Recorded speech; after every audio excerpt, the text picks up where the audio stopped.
उपद्रवी जब पत्थर चला रहे थे, महिला पुलिसकर्मी जो थी उनके साथ बदसलूकी हो रही थी। एफआईआर में दंगाइयों की शर्मनाक करतूत का भी जिक्र है। दंगाइयों ने पुलिस कांस्टेबल को घेर लिया था। दंगाई गाड़ियों को आग के हवाले कर रहे थे। महिला पुलिस जवान ने बचाने की कोशिश की खुद को। इसी दौरान दंगाइयों ने महिला पुलिस को घेर लिया। महिला पुलिस कांस्टेबल के साथ बदसलूकी की। उपद्रवियों ने महिला पुलिस से छेड़छाड़ की भी कोशिश की। बेकाबू भीड़ महिला कांस्टेबल की वर्दी तक फाड़ने लगी। एफआईआर के मुताबिक बालदारपुरा इलाके में यह घटना हुई है और भीड़ ने महिला कांस्टेबल को अनुचित तरीके से छुआ।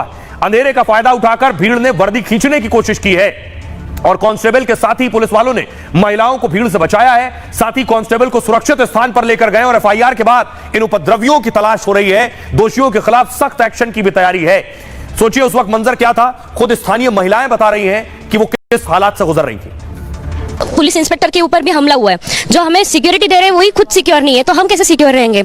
और अभी यहाँ पे बैरिकेड इनको खुद को लगाना पड़ रहा है क्योंकि यहाँ पे पुलिस नहीं आ रही है। यहाँ पे जहाँ पे कल यहाँ पे दंगे हुए, गाड़ियां जलाई गई, पथराव हुआ, बम एसिड के बम फेंके गए, तो फिर अभी कहाँ है पुलिस? लोगों को डर है। हाँ, डर तो है क्योंकि उस दिन जो हुआ दंगा उसमें पुलिस को भी सिक्योर करने वाले हम लोग ही थे।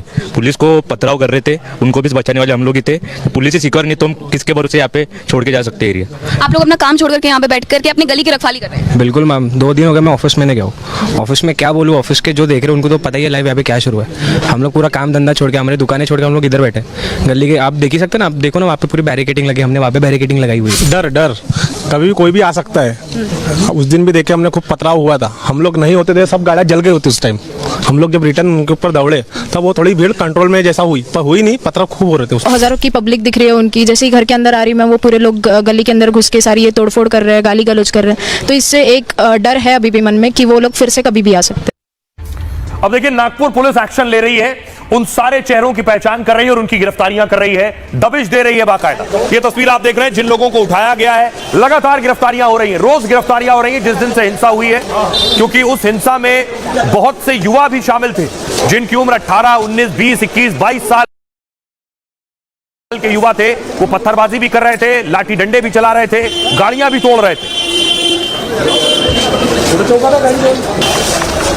और अभी फिलहाल कई इलाकों में कर्फ्यू लगा हुआ है। तस्वीर देख रहे हैं, जिस इलाके में हिंसा हुई है वहां बैरिकेडिंग की गई है और कर्फ्यू लगाया गया है। अभी एहतियातन पुलिस ने यह एक्शन लिया है। आइए आपको बताऊं कि अब तक कितनी गिरफ्तारियां हुई हैं, पुलिस किस तरह से कार्रवाई कर रही है। देवेंद्र फडणवीस की खास नजर है इस पूरी हिंसा पर। नागपुर हिंसा के बाद पुलिस ताबड़तोड़ कार्रवाई कर रही है। अभी तक करीब 60 लोगों को गिरफ्तार कर लिया गया है। जिन लोगों पर आरोप है उनकी तलाश जारी है। नागपुर पुलिस इस वक्त सीसीटीवी खंगाल रही है। मौके पर मौजूद लोगों के रोल की जांच हो रही है, कौन क्या कर रहा था। 100 से 150 लोगों की पहचान कर ली गई है। बाकी आरोपियों की पहचान की कोशिश जारी है। 10 टीमें उपद्रवियों की तलाश कर रही हैं। महाराष्ट्र में साइबर सेल का बड़ा एक्शन हुआ। नागपुर संभाजीनगर में कार्रवाई की गई है। आपत्तिजनक पोस्ट करने पर 8 मामले दर्ज हुए। नागपुर हिंसा से जुड़े पोस्ट डिलीट कर दिए गए। 800 सोशल मीडिया पोस्ट हटा दिए गए। नागपुर हिंसा में एटीएस की भी एंट्री हो गई है और एटीएस हर एंगल से हिंसा की जांच कर रही है। पथराव का जो पैटर्न था वो बताया गया कि कश्मीर में जो पत्थरबाजी होती थी उस पैटर्न पर यह पत्थरबाजी हुई है। 4 घंटे के भीतर कैसे अचानक इतनी भीड़ जमा हो गई।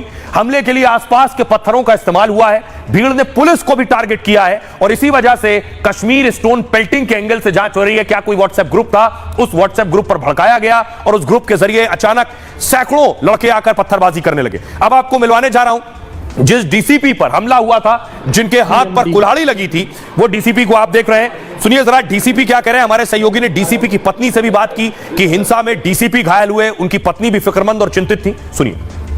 सिंस द स्टार्ट, शुरुआत से ही वो एग्रेसिव थे, तो पत्थरबाजी भी शुरू की थी और वो लिमिटेड था एक एरिया के लिए, लेकिन उसका स्पिल ओवर ना हो आगे आके जाके उनको शांत करने का प्रयास कर रहे थे। शुरुआत में बहुत समझाया हमने, पीए सिस्टम का इस्तेमाल किया, लेकिन बाद में ऐसा दिख रहा था कि वो ज़्यादा ही वायलेंट हो रहे थे। तो इसलिए हम आगे आगे जाके थोड़ा डिस्कस करने की कोशिश कर रहे थे कि जब हम 9 बजे के बाद अंदर वो एरिया में गए तो बिल्डिंग के ऊपर से भी पथराव हुआ था, तो वो तो स्पॉन्टेनियस नहीं हो सकता। इट वॉज प्राइमरी ऐसे दिख रहा है कि कुछ तो प्री प्लान किया रहेगा, लेकिन अल्टीमेटली इन्वेस्टिगेशन में सारी चीज़ें क्लियर हो गई। इतना उनके लिए करते हैं, उनकी हेल्थ के लिए, और कोई आके कुल्हाड़ी से मार देता है, वो हमें बिल्कुल एक्सेप्ट नहीं हो रहा है अभी भी। और अभी भी मैं वो सीन सोचती हूँ तो मुझे बहुत डर लगता है। ऐसे नहीं होना चाहिए। हाँ, प्रकृति ठीक होने के बाद मैं उनको बिल्कुल ही सपोर्ट करूँगी कि आप फील्ड पे जाइए और थोड़ा मतलब ख्याल से ही काम कीजिए, क्योंकि देखिए